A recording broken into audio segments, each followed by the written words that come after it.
প্রিয় ছাত্রছাত্রীবৃন্দ, আশা করি তোমরা সবাই ভালো আছো। যদিও সারা বিশ্ব সহ আমাদের বাংলাদেশেও এই কোভিড-19 বা করোনায় মহামারী আকার ধীরে ধীরে বেগবান হচ্ছে। তার মধ্যেও আমাদেরকে নিজেদের সুরক্ষা নিজেরা করতে হবে। নিজেরা সুরক্ষা থেকে আমাদের পাশাপাশি পড়াশোনা চালিয়ে যেতে হবে। আমি আলহামদুলিল্লাহ মোটামুটি এখন পর্যন্ত সুস্থ আছি। তবে সবাই দোয়া করো, যেহেতু আমি আমার বাড়ি নরসিংদীর অবস্থা ধীরে ধীরে খারাপের দিকে যাচ্ছে।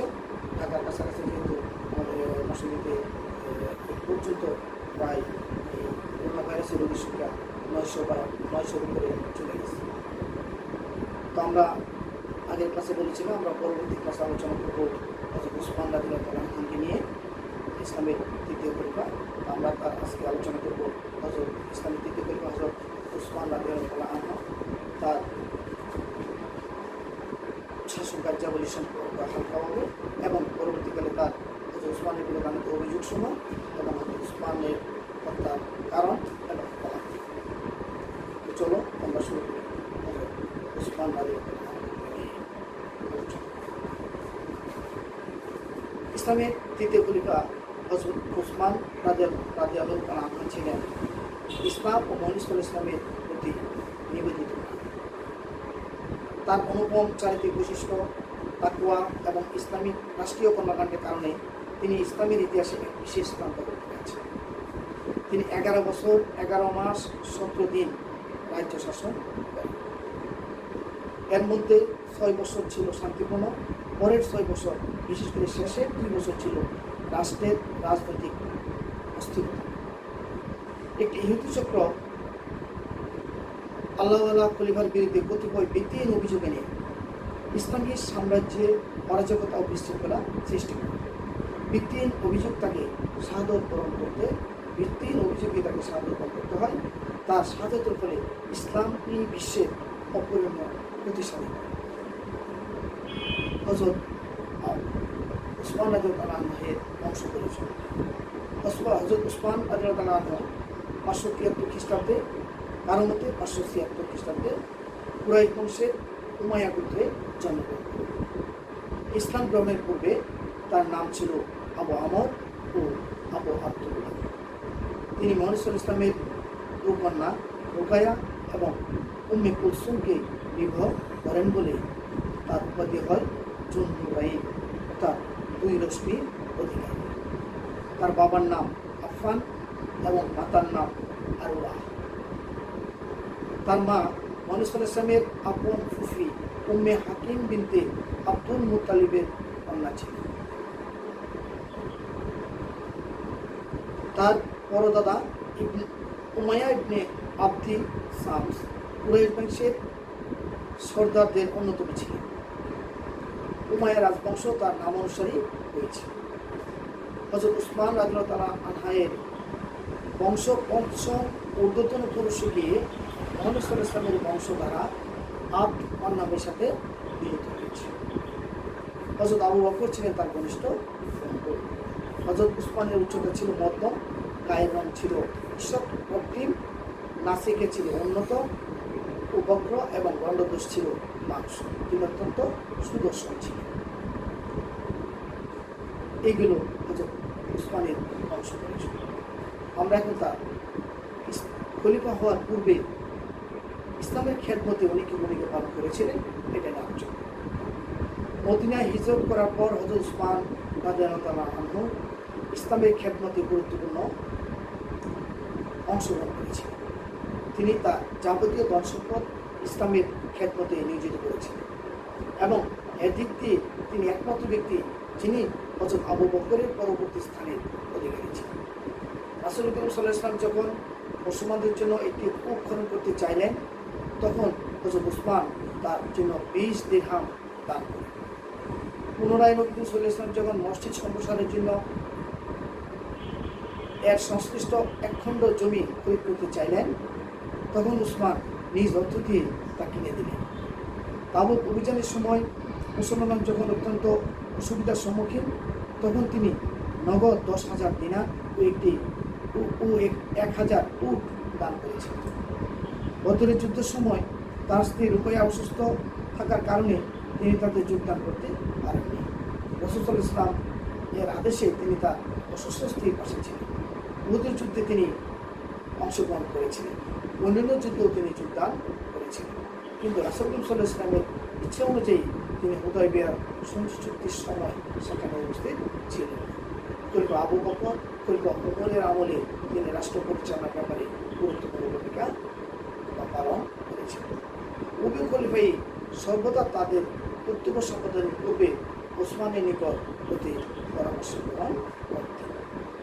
হযরত ওসমানের খলিফা নির্বাচন খিলাফতে থাকাকালীন হযরত ওমর রাদিয়াল্লাহু তাআলা আনহু খলিফা নির্বাচনের জন্য একটি নির্বাচক পরিষদ গঠন করেন। হযরত ওসমান, হযরত আলী, তালহা, জুবাইর, সাদ বিন জায়েদ, আব্দুর রহমান প্রমুখ এই পরিষদের সদস্য ছিলেন। ইসলামের খেদমতে এসব সাহাবীর অসামান্য অবদান ছিল। এরূপ জটিল পরিস্থিতিতে আব্দুর রহমান রাদিয়াল্লাহু তাআলা আনহুর সমাধানের চেষ্টা করেন। তিনি হযরত জুবাইর, হযরত ওসমান ও হযরত আলীর নাম প্রস্তাব করেন। এ সময় হযরত তালহা মদিনায় উপস্থিত ছিলেন না। ভোটাভুটির মাধ্যমে হযরত সাদ উসমানকে সমর্থন জানান। হযরত আলী হযরত উসমানকে এবং হযরত উসমান হযরত আলীকে সমর্থন জানান। ফলে এক ভোট বেশি পেয়ে হযরত উসমান ইসলামের তৃতীয় খলিফা নির্বাচিত হন। হযরত আব্দুর রহমান হযরত উসমানকে মুসলিম বিশ্বের তৃতীয় খলিফা হিসেবে ঘোষণা করেন এবং আনসার মুহাজির সহ সকলে হযরত উসমান রাদিয়াল্লাহু তাআলা আনহুর আনুগত্য শপথ গ্রহণ। শাসন কার্যাবলী হযরত উসমান খিলাফতের তৃতীয় খলিফা নির্বাচিত হয়ে তার শাসন কার্যাবলী শুরু করেন এবং শুরু করতে যেই প্রথমে রাষ্ট্রের সম্প্রসারণ করতে গিয়ে পূর্বাঞ্চল বিজয়, পশ্চিমাঞ্চল বিজয় সহ গণতান্ত্রিক শাসন ব্যবস্থা, প্রাদেশিক শাসনকে বিকেন্দ্রীকরণ করা, সুষ্ঠু বাইতুল মালের ব্যবস্থা করা, পূর্ববর্তী খলিফাগণের নীতিগুলি অনুসরণ করা, জনগণের কল্যাণের জন্য জনহিত কার্যাবলী পরিচালনা করা এবং সামরিক ব্যবস্থা আরও বেশি আধুনিকরণ করা, এই কর্মকাণ্ডগুলি সম্পাদন করতে সক্ষম হয়েছে। আমরা আগেই বলেছি আমাদের মূল আলোচ্য বিষয় হল হযরত ওসমান এবং তার বিরুদ্ধে আনিত অভিযোগগুলি এবং ওসমান তার কারণ এবং আমরা এখন ওসমান রাদিয়াল্লাহু তাআলা আনহুর বিরুদ্ধে আনিত অভিযোগসমূহ আলোচনা করি। হযরত ওসমান রাদিয়াল্লাহু তাআলা আনহা মোট 12 বছর খলিফা হিসেবে দায়িত্ব পালন করেন। 12 বছরের মধ্যে তিনি প্রথম 6 বছর অত্যন্ত সুনামের সাথে গোলযোগ মুক্তভাবে রাজ্য শাসন করেন। এ সময় ইসলামের ইতিহাসে অনেক সোনালী পৃষ্ঠা সংযোজিত হয়, কিন্তু দুর্ভাগ্যক্রমে শেষের 6 বছর তার বিরুদ্ধে কিছু অভিযোগ ওঠে, যার ফলে মুসলিম সমাজের স্থিতিশীলতা নষ্ট হয়। তার বিরুদ্ধে আনা যে অভিযোগগুলি হল: 1 স্বজনপ্রীতি, 2 কোরআন শরীফ বর্গীকরণ, 3 বাইতুল মালের অর্থ তছনছ করা, 4 সরকারি চারণভূমির ব্যক্তিগত স্বার্থে ব্যবহার করা, 5 আবু জাফর গিফারিকে নির্বাসন ইত্যাদি করা। নিরপেক্ষভাবে বিশ্লেষণ করলে তার বিরুদ্ধে আনিত এসব অভিযোগ ভিত্তিহীন ও উদ্দেশ্য প্রণোদিত বলে মনে হয়। আমরা এখন নিরপেক্ষভাবে তার বিরুদ্ধে আনিত অভিযোগগুলি নিয়ে আলোচনা করার চেষ্টা করি। প্রথমত, স্বজনপ্রীতি। হযরত উসমানের বিরুদ্ধে প্রধান অভিযোগ ছিল যে তিনি হযরত সাল্লাল্লাহু আলাইহি ওয়াসাল্লামের ঘনিষ্ঠ সাহাবীদের অপসারণ করে নিজের আত্মীয় স্বজনকে প্রাদেশিক শাসনকর্তা পদে নিযুক্ত করেন। কুফায় সাদ বিন আবি ওয়াক্কাসকে, বসরায় আবদুল্লাহ ইবনে আমিরকে, মিশরে তার দুধ ভাই আবদুল্লাহকে এবং সিরিয়ার হযরত মুয়াবিয়াকে প্রাদেশিক সভাপতি হিসেবে নিয়োগ করেন। প্রকৃতপক্ষে হযরত উসমানের এসব নিয়োগের বিরুদ্ধে কোনো অভিযোগ আনয়ন করা ঠিক ছিল, কারণ তারা সকলেই নিজ নিজ ক্ষেত্রে দক্ষ ও যোগ্য ছিলেন। যেমন হযরত উসমান সাদ বিন আবি ওয়াক্কাসকে সমগ্র মুসলিম রাষ্ট্রের খলিফা হিসাবে 6 জনের তালিকায় রেখেছিলেন। হযরত উমর সাদ বিন আবি ওয়াক্কাসকে সমগ্র মুসলিম রাষ্ট্রের খলিফা হিসেবে 6 নম্বরের তালিকায় রেখেছিলেন।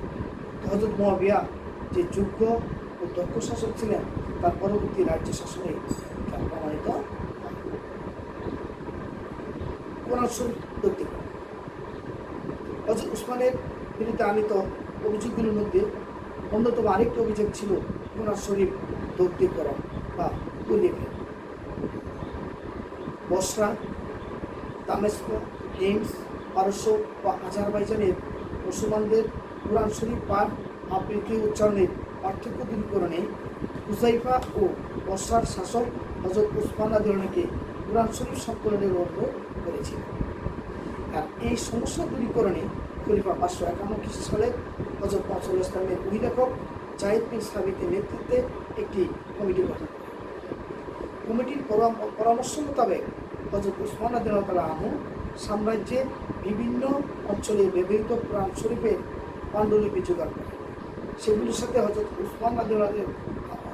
উসমানের কন্যা ও হযরত মুহাম্মদ সাল্লাল্লাহু আলাইহি ওয়াসাল্লামের স্ত্রী বিবি হাফসা এর নিকট রচিত কোরআন শরীফের সাথে মিলিয়ে দেখা হয়। বিশিষ্ট কোরআনে হাফেজদের সাথে মিলিয়ে সঠিক, নির্ভুল ও প্রামাণিক কোরআন শরীফ সংকলন করা হয়। বাকি কোরআন শরীফগুলো মিশ্রিত হয়ে যাওয়ার পরে কোরআনের বিধি মোতাবেক পবিত্রতার সাথে পুড়িয়ে ফেলা হয়। আসলে হয়তো উসমান রাদিয়াল্লাহু যে যোগ্যতা, যে উদ্যোগ নেন, যে উদ্যোগ গ্রহণ করেন, তা ছিল মহৎ এবং সকল সাহাবীদের মতকে ভিত্তিতে, ঐক্যমতের ভিত্তিতে। তার এই উদ্যোগে পরবর্তীতে মুসলমানদের বিশেষভাবে উপকৃত, অর্থাৎ নকল কোরআন শরীফগুলি উনি বক্তব্য করেছিলেন। তার বিরুদ্ধে আমাদের অভিযুক্ত সত্য ছিল। দ্বিতীয়ত, বাইতুল মালের অর্থ আত্মীয় স্বজন দেনা, এটা ছিল তার বিরুদ্ধে অভিযোগ। হযরত উসমানের বিরুদ্ধে অন্যতম আরেকটি অভিযোগ হলো এটি, তিনি বাইতুল মালের অর্থাৎ সরকারি কোষাগার এর অর্থ তার আত্মীয় স্বজনদের দান করেছেন। তিনি আসলে রাজকোষ শূন্য করেছেন এবং সরকারি সম্পত্তি উমাইয়াদের মাঝে বিতরণ করেছেন। হযরত উসমানকে বিচার করে দেখা যায় যে তিনি ছিলেন ধনী, দানবীর, ক্ষুধাভীরু, ধৈর্যশীল, অমায়িক ও সহনশীল ইত্যাদি। তিনি সহনশীলতার প্রতীক ছিলেন, বিদায় রক্তপাত পছন্দ করতেন না। তার মতো ব্যক্তি সরকারি অর্থ ব্যক্তির সাথে ব্যবহার করতে পারেন না। ঐতিহাসিক তারাবির মতে তিনি সরকারি অর্থের অপচয় করা তো দূরে থাক, খলিফা হিসেবে বাইতুল মাল থেকে এক কম পদক অর্থাৎ একটি অংশ গ্রহণ করতেন। হয়তো উসমান রাদিয়াল্লাহু বক্তৃতা হতে ঐতিহাসিক তারাবির উদ্ধৃতি যে আমি বাইতুল মাল হতে কিছু গ্রহণ করিনি, এমনকি আমি যে আহার করি তা আমার নিজস্ব অর্জিত অর্থ দ্বারা করি।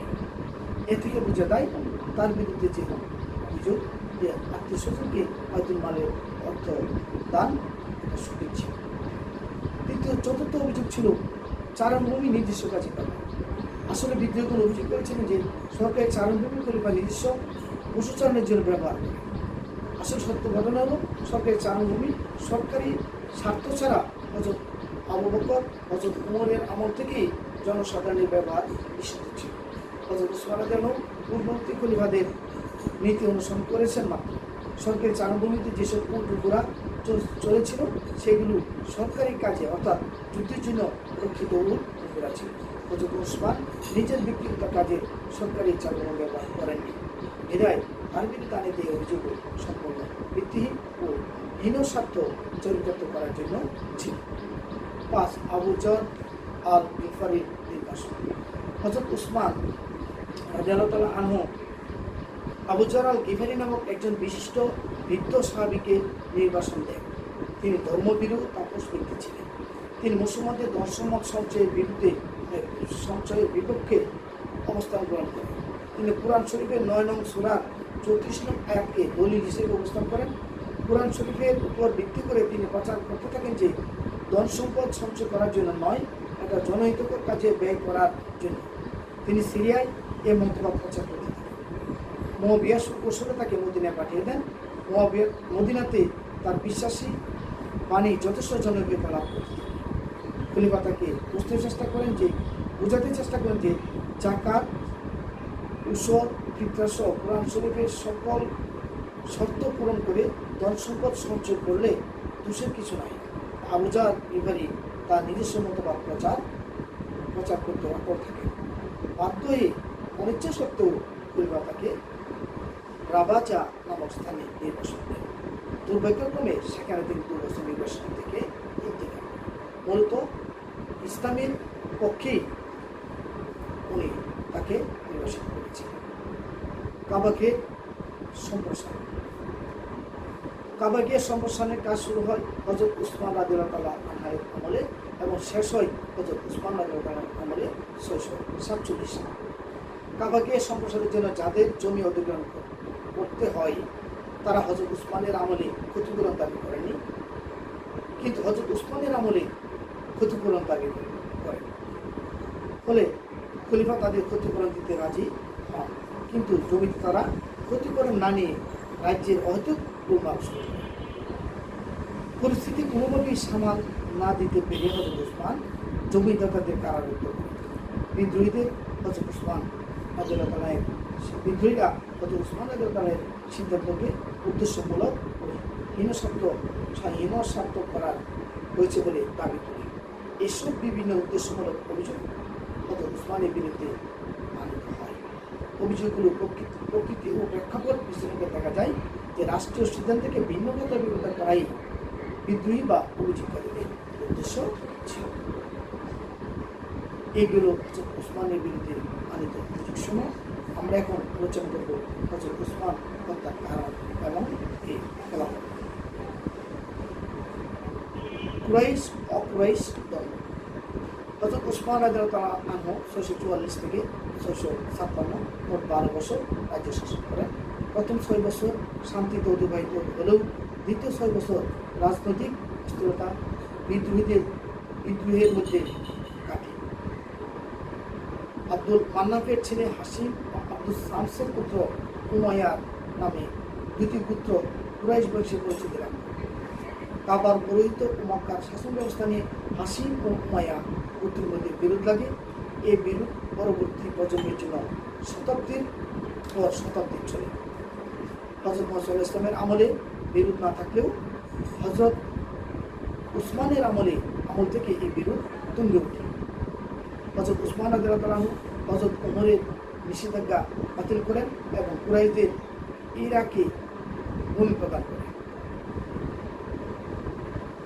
সাধারণ জনসাধারণের মধ্যে একদল সন্ত্রাসী মহল এই ধারণা ছড়িয়ে দেয় যে কুরাইশরা প্রজাতন্ত্রের সকল ক্ষেত্রে বেশি সুযোগ সুবিধা লাভ করছে। বসরা, কুফা ও মিশরের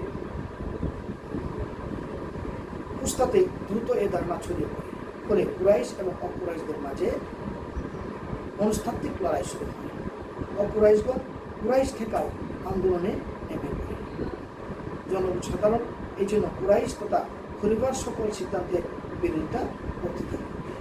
হযরত উমর রাদিয়াল্লাহু তাআলা পর্যন্ত আনসার মুহাজিরদের মধ্যে স্বার্থগত বিষয়ে কোনো প্রকার দ্বন্দ্ব বা মনোমালিন্য দেখা দেয়নি, কিন্তু উসমান রাদিয়াল্লাহু তাআলার আমলে আনসারগণ নানাভাবে অবহেলিত হতে থাকে। সকল প্রশাসনিক উচ্চপদে মুহাজিরদের নিয়োগ আনসারদের মধ্যে ক্ষোভের সৃষ্টি করে। হযরত উসমান রাদিয়াল্লাহু এর খিলাফতের শেষার্ধে আনসার এবং মুহাজিরদের মনোমালিন্যের স্বরূপটা প্রকাশ পেয়ে যায় এবং রাষ্ট্রের স্থিতিশীলতা নষ্ট হয়। অনারব মুসলমানদের মাওয়ালি বলা হতো। এই মাওয়ালিরা সমাজে আশ্রিত ও অনুগত ব্যক্তি হিসাবে মর্যাদা লাভ করত। তারা ইসলামের ক্ষেত্রে আরেকজন মুসলমানদের ন্যায় খুব যুদ্ধ এবং অন্যান্য রাষ্ট্রীয় কাজে অংশগ্রহণ করলেও সমাজে ও রাষ্ট্রের কোথাও ন্যায্য অধিকার লাভ করত। এই জন্য মাওয়ালি তথা অনারবগণ কুরাইশদের বিরুদ্ধে জনমত গড়ে ওঠে। এতে হযরত উসমানের বিরুদ্ধে একটি জনমত গড়ে ওঠে। হযরত উসমান রাদিয়াল্লাহু তাআলা আনহু এর আমলে রাষ্ট্র একটি বিশাল প্রতিষ্ঠানে পরিণত হয়। দ্বিতীয়ত ইবনে সাবার অপপ্রচার। আব্দুল্লাহ ইবনে সাবা নামে ইয়েমেনের এক ইহুদি নিজ স্বার্থ ও ইসলামের ক্ষতি সাধনের জন্য মুসলমানদের ছদ্মবেশ ধারণ করে। সে নিগ্রো মাতার গর্ভে জন্মগ্রহণ করেছিল বলে তাকে ইবনে সাউদা অর্থাৎ কালো নারীর সন্তান নামে ডাকা হতো। সে ইহুদি মতবাদে প্রভাবিত হয়ে হযরত আলী রাদিয়াল্লাহু তাআলা আনহু-এর খিলাফতের পক্ষে সাবাইত বা উগ্র শিয়া মতবাদ নামে নতুন ইসলাম প্রচার করে। গভর্নর আবদুল্লাহ ইবনে আমির এর বিরোধীদের নিয়ে তিনি বসরাতে একটি দল গঠন করেন। গভর্নর তাকে বসরাতে বহিষ্কার করলে তিনি কুফায় গমন করেন। এই ইবনে সাবার অপপ্রচারও ছিল উসমান হত্যার আরেকটি কারণ। ৩. কেন্দ্রীয় শাসনের বিরুদ্ধে বিক্ষোভ। আরববাসী কেন্দ্রীয় শাসনে অনভ্যস্ত ছিল, এই জন্য তারা কেন্দ্রীয় শাসনের বিরুদ্ধে আনুগত্য দেখাতে অস্বীকৃতি জানায়। তৃতীয় খলিফার খিলাফতের শেষার্ধে সীমান্ত যুদ্ধ স্থগিত হয়ে যায়, ফলে যাযাবর আরববাসী বেকার হয়ে পড়ে। তাদের আয়ের প্রধান উৎস গনিমত বন্ধ হয়। ভাইকে সরকারি সম্পত্তি হিসাবে হযরত উমর ঘোষণা দেওয়ার কারণে ভাই থেকে মুসলিম সেনাদের আয় বন্ধ হয়ে যায়। তারা ভাই ভূমির সম্পূর্ণ আয় দাবি করে। হযরত উসমান আরব যোদ্ধাদের দাবি মেনে নিতে পারেননি, যার ফলে তাকে হত্যা করা হয়। খলিফার উদারতা। হযরত উসমানের দুর্বল প্রকৃতি তার দুর্ভাগ্যের অন্যতম কারণ ছিল। তিনি ছিলেন সহজ সরল, ধর্মপ্রাণ ও দয়ালু খলিফা। তিনি রক্তপাত পছন্দ করতেন। সংকল্পের মুহূর্তে তার সরলতা ও উদারতা মোটেই পরিস্থিতির উপযোগী ছিল। তিনি অনেক ক্ষেত্রে গুরুতর অপরাধীকেও ক্ষমা করতেন। রাষ্ট্রবিরোধী কার্যকলাপে লিপ্ত থাকা ব্যক্তিদের তিনি শক্ত হাতে দমন করতে পারেননি। তার সরলতা ও উদারতার সুযোগ নিয়ে তারই জামাতা ও চাচাতো ভাই মারওয়ান সকল ক্ষমতা কর্তৃত্ব করেন। জীবিত সাহাবীদের নিষ্ক্রিয়। নবী সাল্লাল্লাহু আলাইহি ইসলামের বিশ্বস্ত সাহাবীদের অনেকেই এ সময় অর্থাৎ হযরত উসমানের আমলে জীবিত ছিলেন না। যারা জীবিত ছিলেন তারা হযরত উসমানকে বিপদের দিনে সৎ পরামর্শ ও সাহায্যদানে এগিয়ে আসেননি। ইসলামের মৌলিক লক্ষ্যের প্রতি ও জীবিত সাহাবীদের নিষ্ক্রিয়তা হযরত উসমানের শত্রুদের হাতকে আরো শক্তিশালী করেছিল। হযরত আলী এর সমর্থকদের বিরোধিতা। হযরত আলী এর সমর্থকদের বিরোধিতা হযরত উসমান রাদিয়াল্লাহু তাআলা আনহু-এর হত্যাকাণ্ডে ইন্ধন জুগিয়েছে। হযরত উসমানের খলিফা নির্বাচনকালে হযরত আলী এর মনে প্রাণে হযরত উসমানকে খলিফা হিসাবে মেনে নিলেও তার সমর্থকরা মেনে নিতে পারে। তাই তারা হযরত উসমানের বিরুদ্ধে হযরত আলীর পক্ষে প্রচারণা চালাতে থাকে। আর্থসামাজিক কারণ।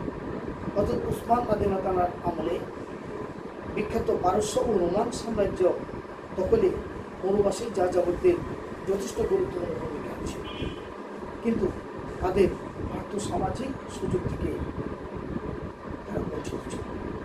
পক্ষান্তরে ইরাক অন্যান্য উর্বর অঞ্চলে কুরাইশদের জমি প্রদান করা হয়।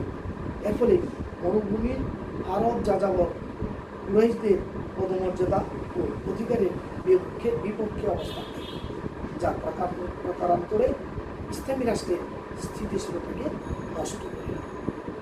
এইগুলি ছিল আমাদের আজকের এই উসমান হত্যার পিছনে কারণ। আমরা এখন আলোচনা করব উসমান হত্যার ফলাফল।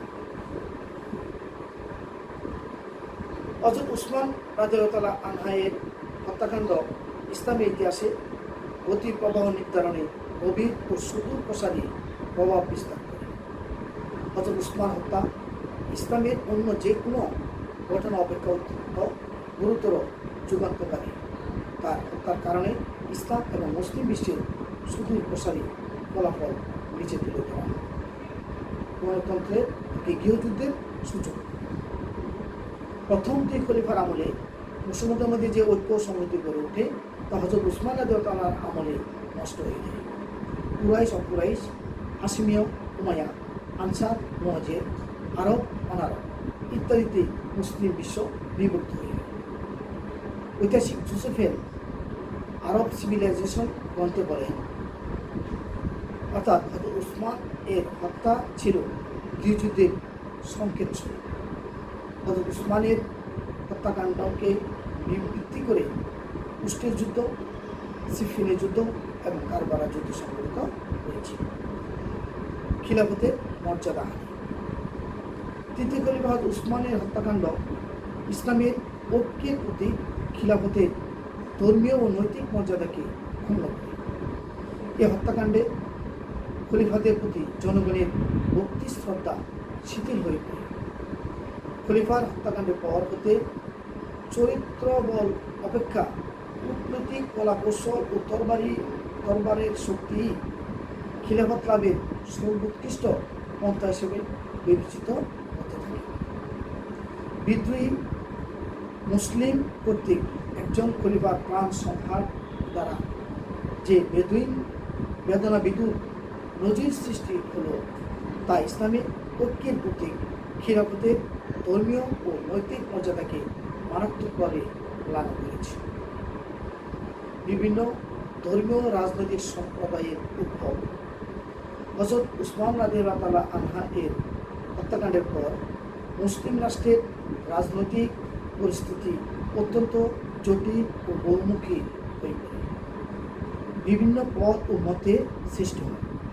উদাহরণস্বরূপ বলা যায় শিয়া, সুন্নি, খারিজি ধর্মীয় ও রাজনৈতিক মতবাদের জন্ম হয়। উত্তরভিত্তিক রাজনৈতিক সমর্থক গোষ্ঠী গড়ে ওঠে, যেমন উমাইয়া বংশ, আব্বাসী বংশ, ফাতেমিয়া বংশ ইত্যাদি।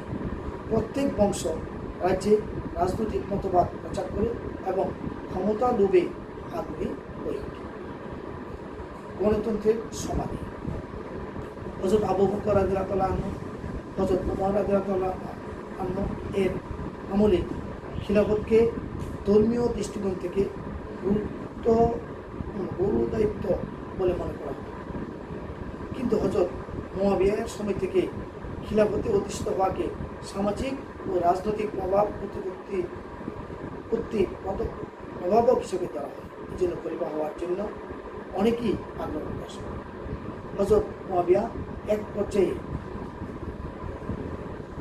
নিজেকে খলিফা হিসেবে প্রতিষ্ঠিত করার ঘোষণা দেন এবং রক্তপাত নীতি গ্রহণ করেন।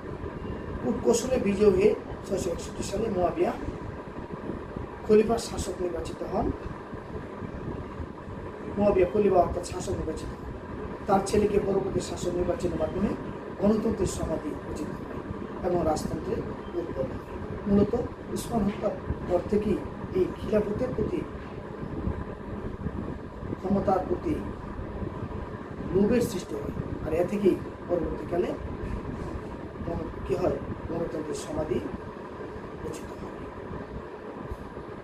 মদিনার প্রাধান্য বিলোপ। হযরত উসমান এর হত্যাকাণ্ডের পর থেকে মদিনা শরীফের প্রাধান্য বিলোপ হতে থাকে। হযরত আলী সাময়িকভাবে কুফায় রাজধানী স্থাপন করেন। হযরত মুয়াবিয়ার মাধ্যমে সিরিয়ার দামেস্কে ইসলামী সাম্রাজ্যের রাজধানী করা হলে মদিনা একটি প্রাদেশিক মর্যাদা লাভ করে। এইগুলো আমাদের উসমান হত্যার কারণ এবং উসমান হত্যার ফলাফল। তোমরা পরবর্তীতে হযরত উসমান এর ব্যক্তিগত চরিত্র এবং কৃতিত্ব অংশটুকু করে নেবে। আমরা পরের ক্লাসে ইসলামের চতুর্থ খলিফা হযরত আলীকে নিয়ে আলোচনা করব। তোমরা সবাই ভালো থেকো, নিজেদের সুরক্ষা করো। আজকের এই করোনার মহাবিপদ থেকে নিজে সুস্থ থেকো এবং পরিবারের সবাইকে সুস্থ থেকো। নিজে সুস্থ থেকো, অন্যকে সুস্থ থেকো। আজকের মতো আমরা এখানে শেষ করছি। সবাইকে ধন্যবাদ।